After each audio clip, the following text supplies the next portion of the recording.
Hello everyone, and welcome to your complete and ultimate KUKI Shinobu guide. KUKI Shinobu is currently one of the best 4 stars in the game, as Hyperbloom is shaping the meta for F2P and low spenders right now. As she is one of the most popular team members for Hyperbloom comps, this video is to hopefully guide any current or future KUKI owners on how to roughly build her. This video will cover all of the following in order: general playstyle, talent overview, weapon options, artifact sets and stats, team comps, Constellation Overview, and an Abyss 12 showcase, all in an as condensed manner as possible. As a disclaimer, the footage recorded is with both a Constellation 1 KUKI on my main account, as well as a Constellation 2 KUKI on my free-to-play account. For more info on all of my up-to-date character builds, please check the description for my Anchor profile. With all of that out of the way, let's get right into the guide.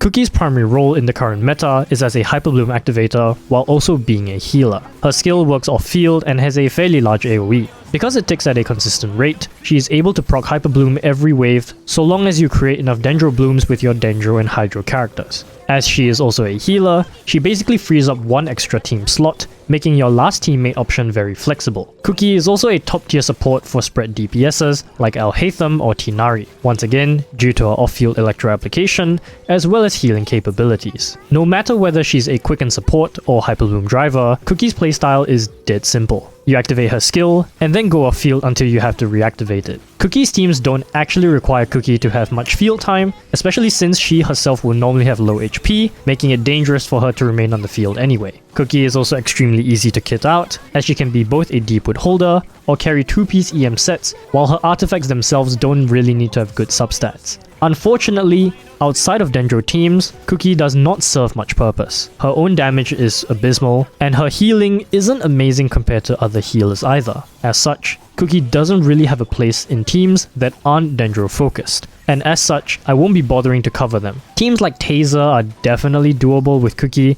but both the damage floor and ceiling for such teams are so low at any level of investment that they just aren't worth it.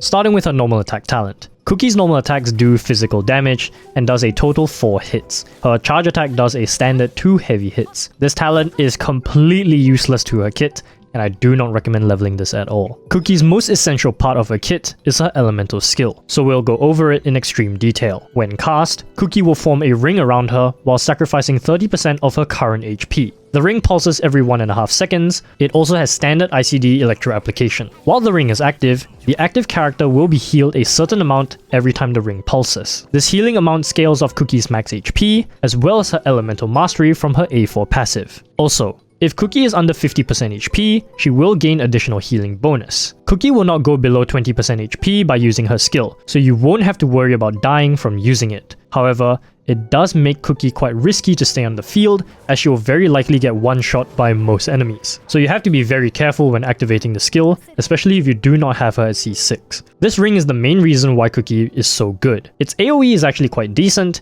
and it makes her able to proc Hyperblooms very reliably in both AoE and single target scenarios. Its 100% uptime at C2 means that you will pretty much always have healing as well as electro application, which is crucial for both Quicken and Hyperbloom teams. And this double duty also allows for more flexible and creative teams like QUICKEN. We'll go over her team comps later on, but this skill is by far the most important one to level. While the damage increase is next to nothing, the main purpose of leveling it is to increase your healing amount. As you can see at talent level 8, with a full elemental mastery build, my KUKI is healing for around 2.3k-ish without her A4 active, which increases to 2.7k once her A4 is triggered. Which, while not really amazing healing, should serve more than enough for the majority of scenarios. This skill has a 12-second duration, which extends to 15 seconds with her C2, allowing her to have practically permanent uptime. It has a 45% chance of generating 1 electroparticle per wave tick, and her C4 can also generate particles in the same way. Moving on to her elemental burst. KUKI will put down a field that will deal AoE electro damage ticks. If she's under 50% HP, she will deal more hits as the field will last slightly longer. The damage on this burst is kind of terrible, as the scaling is quite low. And since KUKI is usually built with full elemental mastery, she loses out on even more damage as the majority of the scaling is from her HP, and she does not have crit. This burst's only real purpose is for iframing, as casting KUKI's skill and then her burst will allow her to iframe some enemy attacks while gaining back a bit of HP. The field has decent AoE, but the Electro application is not really very relevant as Hyperbloom has its own ICD and is also limited by the speed of your Hydro applicator. As such, I do not recommend leveling this talent at all, at least until you have sufficiently leveled her skill. However, the vertical hitbox of this burst is actually quite high, making it a good option to burst Weenut's animal balls in this current abyss. Finally, I'll briefly touch on her Ascension passives that I mentioned earlier. Her A1 increases her healing output very slightly when she's under 50% HP. If your KUKI is at full HP, after the second cast of your skill, this passive will trigger and is a nice quality of life increase to her healing output.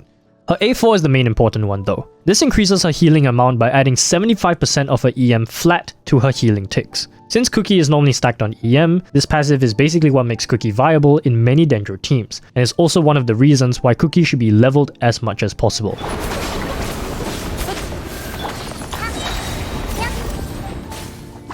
KUKI's weapon options are very straightforward. Because she only has HP and EM to worry about, her weapon selection isn't massive, but also very simplified. We'll go over the weapons in order of star rarity as usual with my guides. Starting with her best in slot, the Freedom Sworn offers the highest amount of EM while giving team buffs that improves their damage. The team buffs actually aren't that important in most Hyperbloom comps, but can be useful if you play her with a DPS driver. For example, the Freedom Sworn's buff can increase Alhatham's DPS if he is an on-field Dendro driver in a QUICKEN team.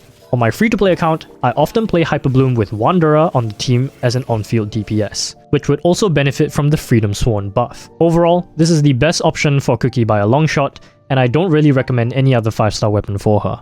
However, if you are not focused on Hyperbloom at all and play KUKI as a QUICKEN applicator only, then Key of Kashni's suit is a good option for her as it is the only weapon with an HP% substat, thus increasing her healing output. That said, I don't really recommend this weapon as it does limit her Hyperbloom damage by a significant amount compared to literally any other EM weapon. Moving on to the 4-star options, we have the Zephyros Moonlight, the Iron Sting, and the Tokabu Shigure. I'm lumping all three of these weapons together because they functionally perform nearly identically to one another. They all have the same amount of EM, 165 at level 90. So in terms of Hyperbloom damage, they will all basically deal the same amount of damage. Personally, Zephyros is my favorite option of the three, as it does give a decent amount of energy recharge to the whole team, which is actually super helpful. However, this weapon is a limited 4-star weapon, so it might be a little difficult to obtain, especially since this weapon hasn't had a rerun since its first release.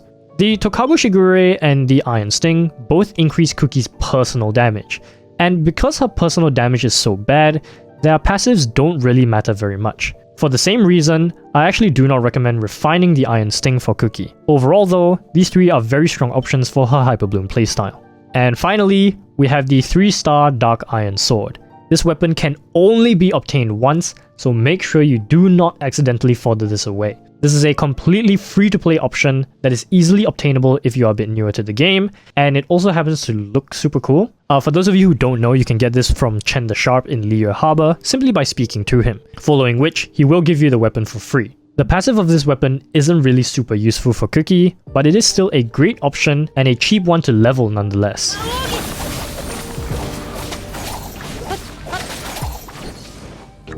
Moving on to artifact stats. Firstly, while KUKI is extremely easy to build, she is a bit resource heavy. Her healing scales off her HP, while her Hyperbloom damage scales off her EM and level. As such, it is very much incentivized to level KUKI to level 90, as well as level 90 her weapon as well. For her actual stats though, it's really simple. For both her Flower and Feather, you only need as much Elemental Mastery as possible on the substats. For her other main stat pieces, the Sands, Goblet, and Circlet should all be Elemental Mastery main stats. The only substats worth considering are HP% and flat HP, since they will improve her healing. If you cannot get an EM main stat piece, which, I mean, they are the lowest drop rate after all, then you can try to use an HP% main stat piece first that has EM substats on it. Her build is really very simple, and Elemental Mastery is the only important thing you have to care about. I do not recommend building a traditional DPS KUKI because her damage is just really bad.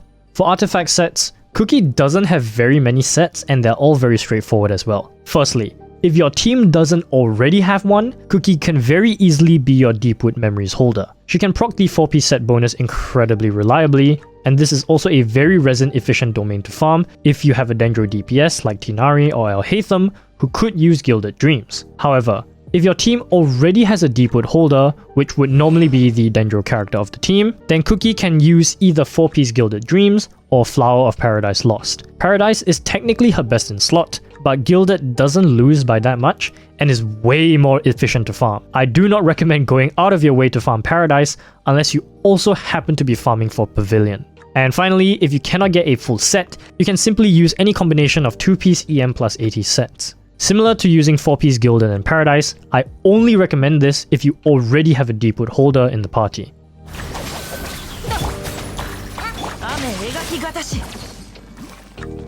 KUKI doesn't have a very wide playstyle, but she does have two main team archetypes that we can discuss. Firstly, and definitely her stronger team option, would be a Hyperbloom comp. This requires one Dendro character, a fast Hydro Applicator, and KUKI to proc Hyperbloom. And then the final slot can be a flex slot that can be filled in by a multitude of characters. You can run either a quick bloom team with someone like Alhaitham, or use someone that wouldn't ruin bloom reactions. 5-stars like Wanderer are decent options, and someone like Ayaka is decent as a fridge team. 4-star alternatives are definitely viable as well, with Rosaria, Kaya, Yao Yao, Candice. Wait, do I not have Layla? Oh shit, I don't have Layla on this account. But basically, they all work just fine. Just remember not to bring a Pyro character, as that will screw with bloom reactions due to burning. In addition to Hyperbloom, KUKI can also be used as a quicken support, due to her consistent electro application, especially at Constellation 4. While she isn't as good as someone like Yaemiko or Raiden Shogun for the role, those two are also premium supports due to them being 5 stars. Additionally, KUKI provides healing, something that you do not get with Yae or Raiden. As such, she is very compatible with DPSs like Alhaitham or Tighnari.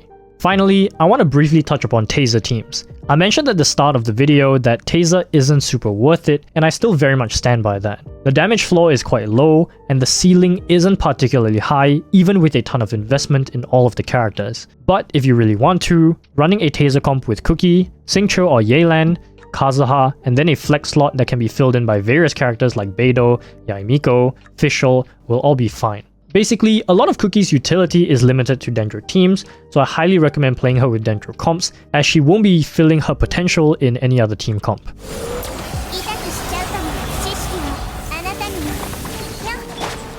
KUKI is a very functional character at C0, but she does have some good constellations that aid her utility quite a bit. Constellation 1. Very self-explanatory constellation, and is really good for triggering Hyperbloom on bloom cores that might be slightly further away. Also good for applying Electro on enemies from a further distance. Constellation 2.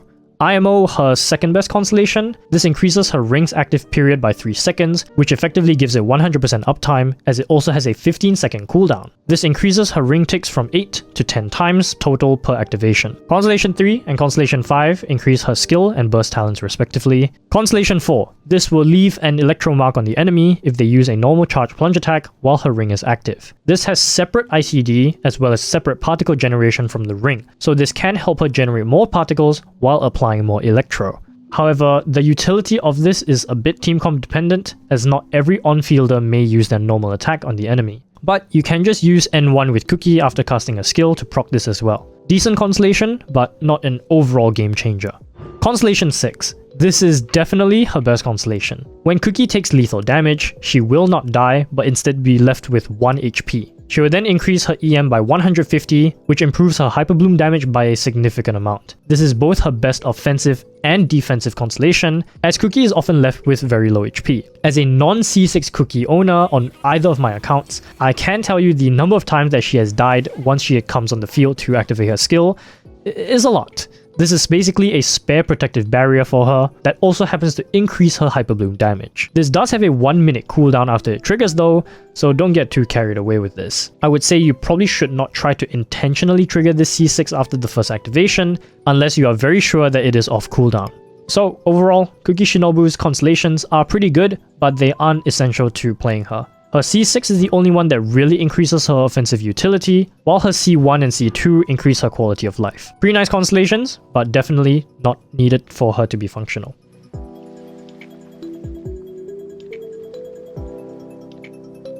Finally, onto the Abyss Showcase. I'll be using my Deepwood Memories KUKI Shinobu on the bottom half of Abyss 12 in a QUICKEN team alongside El Hatham, Sing Cho, and Nahida.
Thank you for watching this KUKI Shinobu guide. I hope this was helpful, and I wish everyone the best of luck building her. Do also check out twitch.tv/DukC as well, where I often stream Genshin Impact. Thanks once again for watching, and I'll talk to you guys in the next one.